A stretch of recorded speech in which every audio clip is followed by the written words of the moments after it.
which is an indication of mite levels. Those are all visual types of things you're looking for. But usually when you see that, your mite levels are already very high, and your hive is in trouble. So when I look at the for the mites visually, that's just a little indicator that they're there and they could be high. And at that point, what I do is an alcohol wash. What's the mites look like? The mite is a little rust brown spot. If we see one here, we'll point it out to you. And they're about the size of a pinhead, rust brown, and they look like a little tick, just like it with those legs. And they're walking around. They walk pretty quick. And they get on the bees, get off the bees. What happens is the female mite lays the eggs inside the cell. As the larvae are growing into pupa, they're feeding on the larva and the pupa, and you're coming out with deformed wings, some deformed bees, shorter lifespan amongst the worker bees. So you don't want a high mite level in your hive. So right away I'm looking, I'm seeing worker brood here. I see the queen on the first frame. You probably wonder how I knew she was there. I'm not going to give away that secret, but she's right here. Isn't that what you're here for? Give away the secrets? A lot of European foul brood. It's a bacterial disease, kills the larva, attacks the larva, and you'll start to see yellowish, brownish larvae, contorted, not in a nice C shape, they're not. And we're seeing, I found 12, I was telling Bird Snow earlier, I found in that 12 cases of European foul brood. Never in hobbyist hive do you usually see that. The stress of no nectar flow this year, the cold, the rainy, put a stress, and I'm finding a lot of European foul brood in the inspections. So that seems to be a thing that's come out with the stress that the bees have had, and if you use terramycin, it takes care of it very nicely, because it's not like American foul brood that has a spore stage and can't get rid of it. You just subdue it. So the popcorn, the ones that look like popcorn, first one, those are pollen. And the other one, the first one.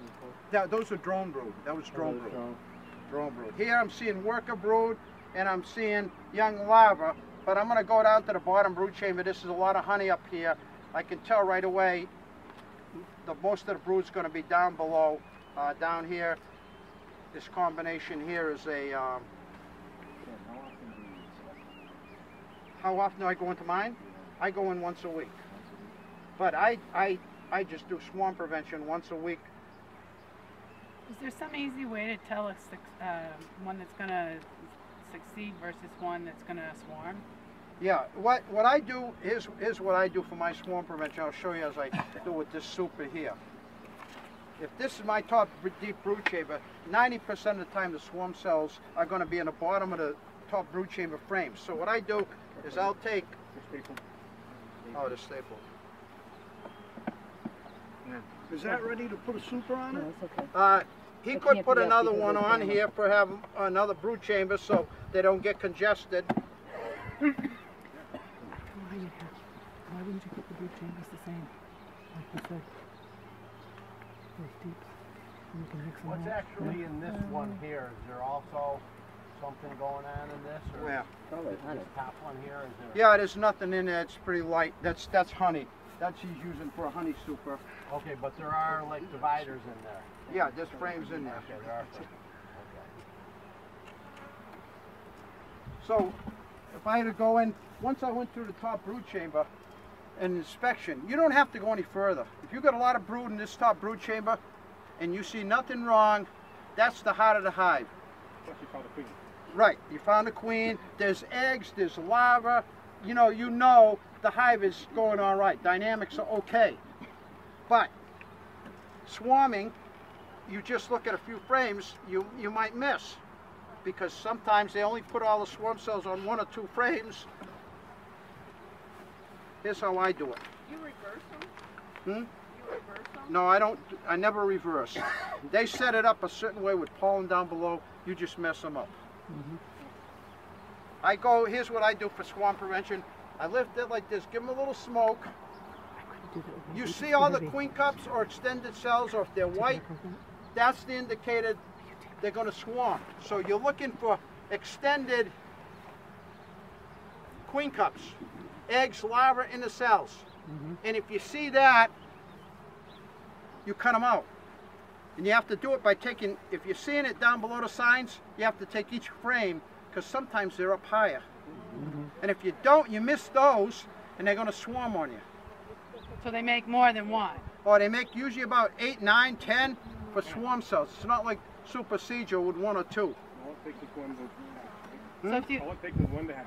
Yeah, all it takes is one that cap, and then they'll swarm on you. When they're that far, aren't they already set to swarm? Aren't they already set to swarm? But you can stop it. That's what I'm saying. If it's not capped, you can cut them all out, and at that point relieve some congestion. I take out, the way I do it, I'll take out 3 frames of brood and bees, make a nuke, put them into a nuke box, get a queen, put it in. And then I put in, here's the key, put in 3 built out comb. Foundation is like not immediate space for her to lay in. 3 built out frames. And that'll usually delay them for 2 to 3 weeks. But sometime, if you don't check them every week, sometime within a week, the queen cells are back. It's a weekly chore from April through the end of June to go and do swarm prevention. 15, 20 minutes it'll take you to do swarm prevention. But if you don't do it, you're going to miss that queen cell a week later. So I never say you're good for 2 to 3 weeks. Never. I go in every week, lift up to see if they're back to swarming. If they are, I'll take 1 or 2 more frames and put in empty built-out frames. How do you get the built-out frames? That's new beekeepers in Worcester County. What I recommend to my Worcester County people down there is to, instead of a honey soup after 2 brood chambers are built out, put another deep on. Put another deep on and build out a deep super. Why? Because most new beekeepers, they're not going to swarm in June. They're going to be trying to swarm in September. 2 years ago when I was inspecting in October, we had 19 swarms from new beekeeper hives. Now what does that do in September when you lose a swarm in September, and worse yet in October? Yeah. That hive don't make it for the winter. There's not enough bees. So like last 2 years ago, good portion of those didn't catch the swarms. They went up high, and that's what often happens. They didn't catch them. There's no way that hive could make it. You can't afford a September, October swarm. Your hive is just decimated. They can't build up because look, it's going to take another week for the new queen to hatch. A week, 4 days for her before she goes on mating flights. Another 5 days of mating flights. Comes back 2 or 3 days before she starts laying. Then 3 more weeks before those eggs become the first larva. You don't want to swarm in September, October. Trust me. So if you have built out from the 3rd box that you put on there? I take the frames from the middle of the 2nd brood chamber. Middle of the 2nd Yeah. brood chamber. Yeah, and I put in 3 built out comb, empty comb. From the That middle. way it gives her immediate space to lay in. That usually delays them 2 to 3 weeks, but I go in the next week because I've seen a queen fill up those 3 frames in a week, and then they're back to swarming. So it's essentially going once a week during swarm season. But here you can see a nice brood pattern here. But see how the pollen, see how there's a lot of pollen here in that frame. And that's what you have in the bottom brood chamber is a lot of pollen. How can you tell it's pollen? Well, it's different colors. You see the different colors there, yellow, orange, in there. They pack it in. And this isn't bad. Some of the brood chambers I've seen this year, loads of pollen came in, so they're all pollen bound in the bottom brood chamber. I was with one guy, we had 8 frames just almost totally packed with pollen. It was unbelievable. And the top is the only brood space she had. Now, if that becomes filled with honey during a good nectar flow, she has no brood space.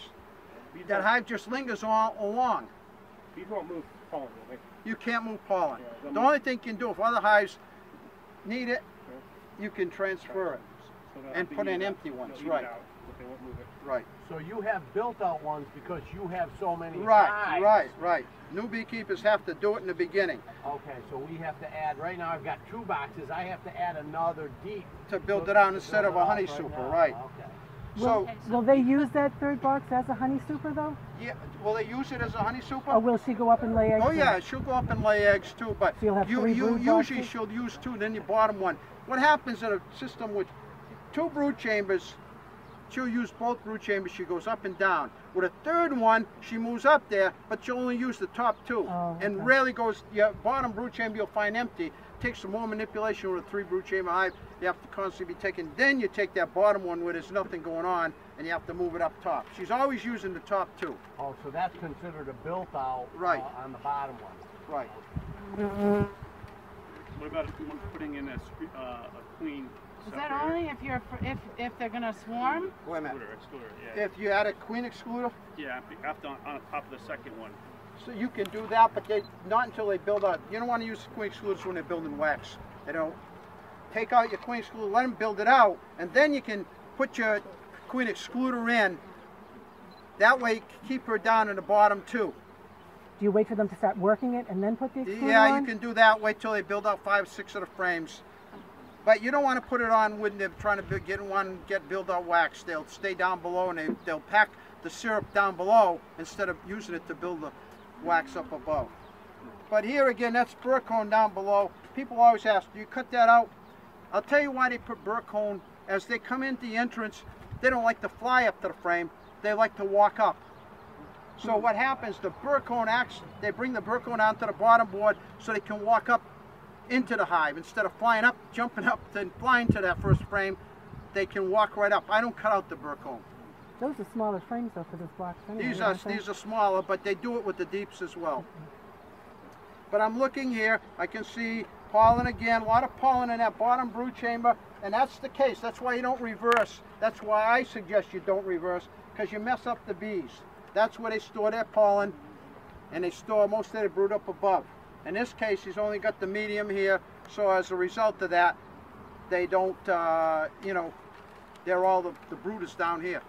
Do you save excess frames of pollen, or do you just get rid of it? No, you can say, like you say, transfer it to other beehives, or you can hold on to it, put it in a freezer, and then put it in if they need it later on. You can put it in the freezer? Yeah, you can put it in, and for so long it'll lose its, after, I forget what the time frame is, that it'll lose its, 3 months, 2 Yeah. months?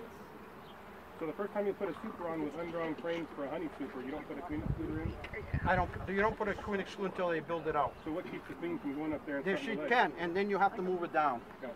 You have to take her out, so it's move a it raised down, point, and put a you queen know. excluder in at that point. Yeah, the good question there, what happens? She does move up when you put that third deep on to build out. Sometimes she'll, usually not, but she'll move up. But all you do is find her. It's easy at that point because not many bees and brood up there. You take her, put it down below, put the excluder on, and now you're all set. They'll hatch the brood out, and then you got a nice, all empty frames to work with. That's what I suggest. But this is a good queen. She's filling up with young larvae. That's what you want to look for. I'm judging queens not just by how much cap brood, because if you're pollen bound and honey bound, of course the queens are not going to have much brood. But if there's a lot of empty space, the judgment is she filling it up? In this case, there's all young larvae, all filled cap larvae, but wherever it's empty, she's putting nice eggs and young larvae. Oh, and then they cap them. Then they cap them after 7 days, and what you see here is all young larvae. The whole frame is filled, so she's doing a great job here, filling up where she can. Now again, those little black dots are the areas that are being filled up yeah, with the larvae? yeah. See the white larvae in there, all the Oh, yeah, the C-shaped white. white. Yeah. So the burr cone's got drone brood in it mostly. Yes, the burr cone always is drone brood, Yep. and don't cut it out. You can use that to evaluate mites, which I'm going to talk about in a minute here too. Have you spotted any mites yet? No, that's what I'm looking for here. Right now, visually, that's not always a good indication. Don't just go, there's no visual. But see how each frame down here is nice filled, and she's filling up the empty spaces. That's telling me this is a good queen. This is a good dynamic queen. If he had more brood space here, he'd have a stronger hive. His goal is pollination probably, so he runs deep and a medium, and when my hives, I like 2 deeps full of brood that give a strong, so if there's a nectar flow, they can bring in 15 pounds a day of nectar, and you need a strong hive to do that if there's a good flow. This year, my hives are strong as can be. Doesn't matter, there's no nectar flow. It didn't matter if your hive was weak or strong because there's no nectar anyway, or not much. It just started up, like Dan mentioned. I was out inspecting in Northborough, and how can I tell if there's new nectar coming in? I tip the frame up like this, and it's just dripping right out. That tells you there's a nectar flow going on.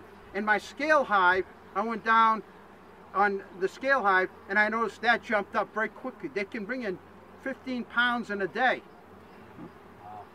It's really amazing. They can fill up a super, and I've had them in a week filling up a honey super. So keep your eyes out, because once a good nectar flow starts, you've got a dynamic hive, strong. They'll fill it up. They'll honey bound you if you don't have honey supers on. They'll pack it right into the brood chamber. Now you got problems because you have to now uncap and spin out to make brood space available. So don't get yourself caught up. Keep monitoring. That's the other reason I say, people say don't bother them. I say bother them. Check in to see what the situation is. They've honey bounded, that's removed her brood space. Not only are you setting up for swarming, but you now have to do extra work spinning out, uncapping, and that's a chore.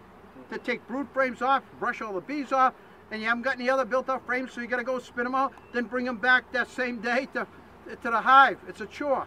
Wouldn't you automatically, if you're worried about that, just add another chamber? But sometimes they don't go up into the chamber. Sometimes bees, instead of going up into the honey super, once they start on the deep, they complete it up above. What the trend is, if they start down there because there's no honey supers on, they tend to finish it off down there, and now you got all honey in that second brood chamber. You got a mess. You got to start spinning out 8 frames, and you can't use it because it's a brood chamber hive, and if you've had fumidil or anything in there, you don't want to use that honey. So now you're stuck in a rock and a hard place. You can spin it out and then feed it back to them in the fall. Is the only thing you can do. How many frames did you say you can have up in the second deep In the with top honey? brood chamber, you should have about 8 frames, because there's not going to be much below. 8 frames of brood during the peak of the season. As you get into October, November, it's cut down to about 2, 3, down to 2, down to 1. So by end of November, there's no more brood. It's So all no honey. more than 2 frames of honey up in the top one. Huh? No more than 2 frames. No of more honey than 2 during the breeding season. Okay. The two outside ones, maybe a third one. 7 frames of brood. But the bees do that automatically. Well, no, they don't. That's what I'm saying. Sometimes they honey bound your top brood chamber, and you as the manager have got to realize that and cut out or spin out if you're honey bound. Or checkerboard. Yeah, or checkerboard with pollen. Now, here's an example of what they sometimes do with plastic. See this frame here? They chewed off the wax coating on that plastic, and then they won't build on it. So you have partially built out frames, often with plastic. You can see there. See how the coating, wax coating, has been chewed off. They've used it, and sometimes if there's no nectar flow, they can't produce wax.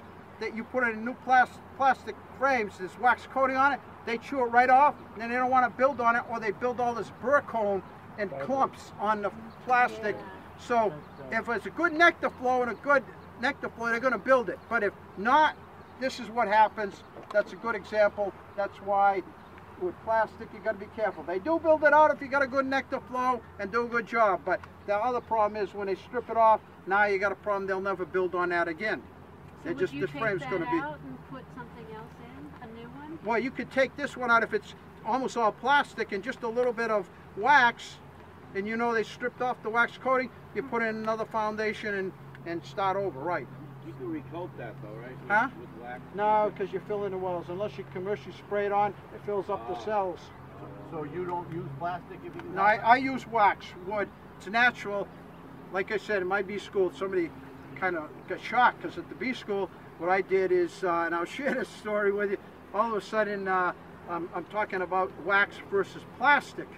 And I said, see this plastic frame? I tossed it. That's what I think. We ran the Harvard hives, USDA hives. The USDA we had to do on plastic because of the experiment we're doing. With the Harvard hives, we use wax foundation. It's like night and day. You can ask Dr. Callahan when you see him. The Harvard hives were built out by May 24th. All 10 frames of the brood, all 20 of the 2 brood foundations were built out. The USDA hives, by August, they still hadn't built out on the wax, on the plastic.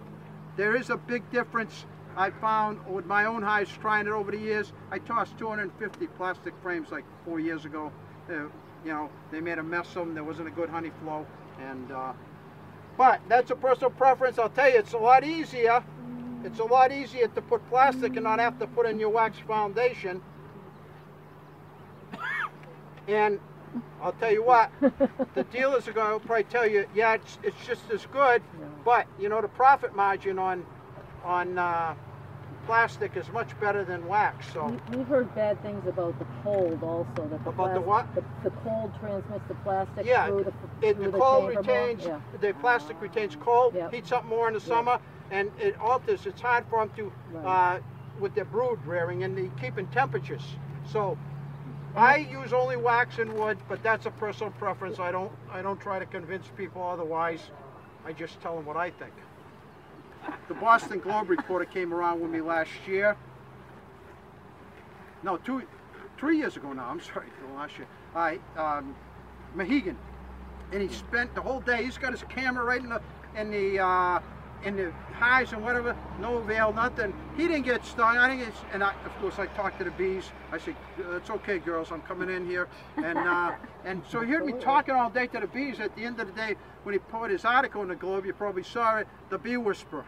So everybody tends to call me the bee whisperer. Dr. Chung's son was there at Keon Orchards watching me, just like you. A whole group of people out in front of the hives, and he's Chinese. He's the Harvard professor I'm working with. The son goes, "Father, why is it that man don't get stung? His bees flying all around him. He has a t-shirt on. There's hundreds of people, and yet nobody's getting stung." He said, "Son," he goes, "grasshopper." There are many theories that abound about that guy. Some say that he talks to the bees in their language. Some say he puts stuff on his arms to repel the bees. And others say the guy's just plain nuts. You know, whatever it may be, there's no magic to it. It's how you work the bees and how much smoke you use. You don't want to make smoke kibasa in here. You're smoking just a little bit to let them know you're coming in, and then you can see how much smoke I use. Let that be a lesson. There's no magic here. You know, I'm working these bees like when I come out and inspect, and everybody, but you do what's comfortable. You're new beekeepers, wear the veils, wear gloves, that's fine. You want to be comfortable working with the bees. I'm comfortable like this, like since 6 years old, I've been working like this and I'm comfortable, so this is what I do. But you should wear what makes you comfortable.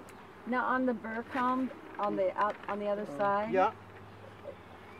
That's drone brood. For new beekeepers, see the drone brood they put in the burr cone? It's bullet shaped. Yeah. Now in this hive, I'm not seeing any mites. I'm not seeing any sunken cappings, no puncture marks. Dan's doing a good job managing here. And what I'm looking also for is your queen. Is she laying too many drones? If you're not seeing, you're seeing all. And we found a lot of it this year with the Harvard Hive experiment. A lot of the queens were poorly mated, and a lot of drone brood speckled throughout the whole worker brood. Way too much. So you're looking for that, because if you've got that, that means she's running out of fertilized sperm, and you're going to have too many drones, and you're not going to have a nice worker brood pattern. What do you do? But then you have to requeen. What you do, if you see that and you find your queen is not good, take her out one day. Next day, introduce a new queen. Get good stock. You know. How are we going to do that? You didn't give us the secret. The secret to the new stock? No, finding the queen. Finding the queen, you mean? Well, we found her. Yeah, but you didn't tell. How am I going to find her? How are you going to find her? I'll tell you how you can find her. You're going to go to frames, not to the cap brood. You're going to go to frames where you see new larvae and eggs. And she's going to be somewhere around there. Am I saying it's easy? No, it's not. It's difficult. You've got to look for where the eggs are in the cap. But you'll see her. She's moving around. They move out of the way. You've got to scan. In other words, when I'm doing this, I'm scanning. Right away, I'm looking. My eyes are going to go to that queen because she's bigger. She's moving around. And what I can do, let's say I want to tell these girls to move up in this direction. Watch. See them how they move up in that direction? I want to move now in that direction. Watch.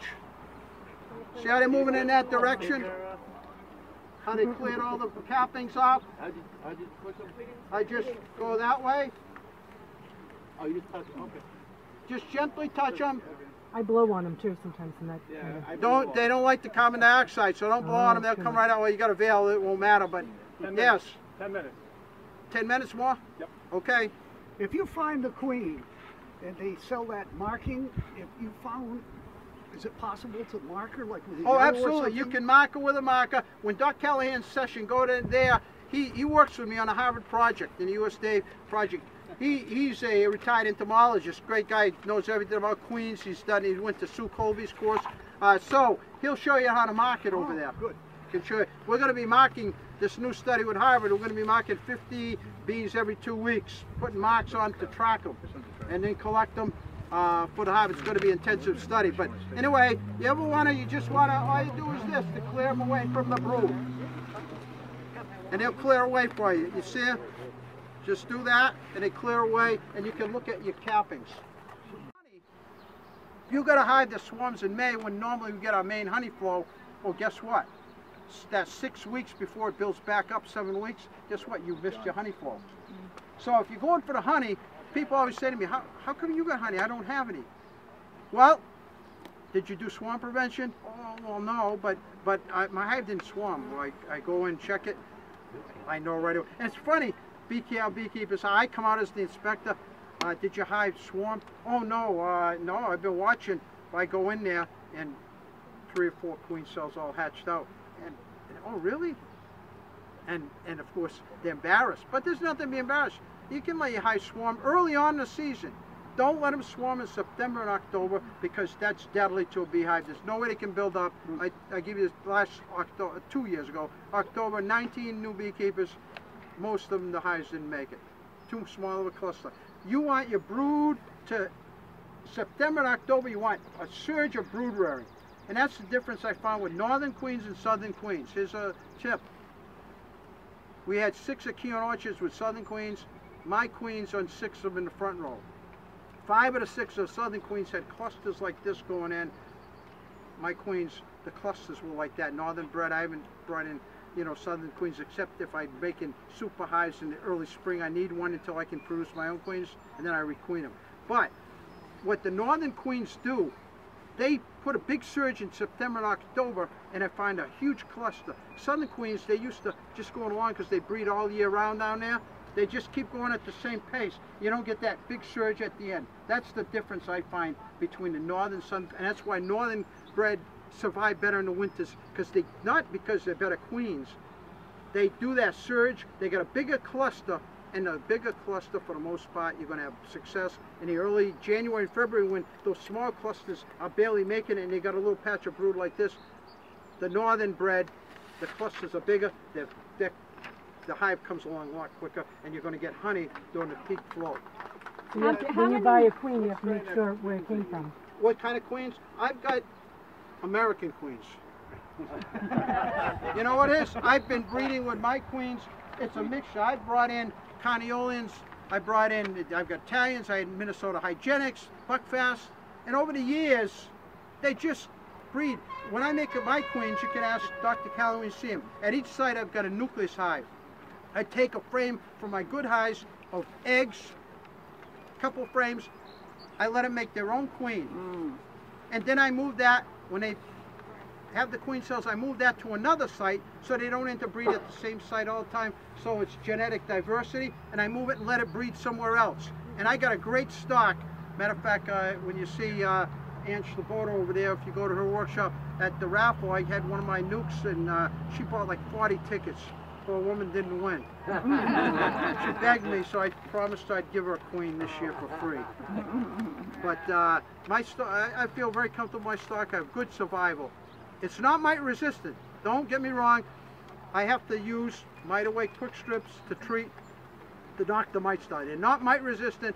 They are northern acclimated, and it makes a difference for the winter cluster. That's what the difference is. And they survive better the winters into the next year and come through with a stronger cluster of bees. So, like I say, to sum it up, I evaluate the hives. You're looking for things that are going wrong, abnormalities in the beehive. Call somebody if you think something's going wrong. Call me, call Al, get an inspection, find out what's going on, what abnormalities going on in your hive, and then you can straighten it out. If you wait too long, it's too late. You know, it's too late. So get it early, you can repair it, and that way get on the road to better dynamics in the beehive and success of your hive over the course of the next year.